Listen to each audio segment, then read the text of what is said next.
কলকাতা শহরটাই গড়ে উঠেছে এই বাংলাদেশের মুসলমানের রক্তে, কৃষকের রক্তে। ৭২ সংবিধান বাতিল হলে যারা বলছে এই সপক্ষে যুক্তি তুলে ধরছেন, বাতিলের বিপক্ষে যারা রয়েছেন তারা তাদের যুক্তিটা এভাবে তুলে ধরছেন, পুরো মুক্তিযুদ্ধকে সেখানে অস্বীকার করা হবে, স্বাধীনতাকে অস্বীকার করা হবে।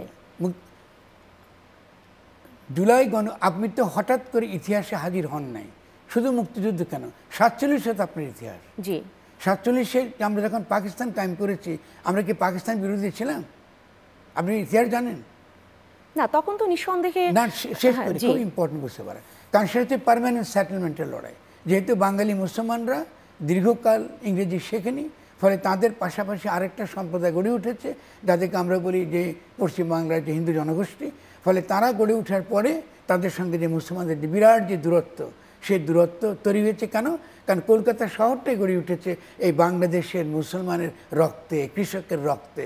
এই পাটে চাষ যারা করতো, আমরা যারা মরিচ চাষ করতো, এদের রক্তে কলকাতা শহর গড়ে উঠেছে। এবং সেই মহাজন এবং জমিদারদের হাত থেকে নিষ্কৃতি পাওয়ার জন্যে আমরা 1947 সালে পাকিস্তান দাবি করেছি। শের বাংলা ফজল হক বলুন, কি সোহরাওয়ার্দী বলেন, কি শেখ মুজিব বলুন, তারা তো পাকিস্তান আন্দোলন চেয়েছেন, পাকিস্তান চেয়েছেন তারা। তো পাকিস্তান তো মিথ্যা না।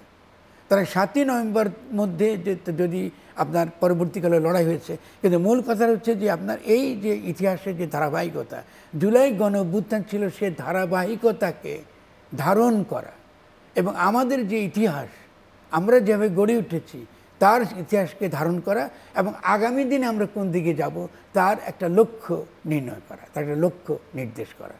তো ঠিকই তো ছিল। এর মধ্যে কোথায় আপনার, তার মধ্যে অবশ্যই 71 সালের স্বাধীনতাকে আমরা ওন করবো, এটাতে প্রশ্ন আসে না। এটা বাজে তর্ক।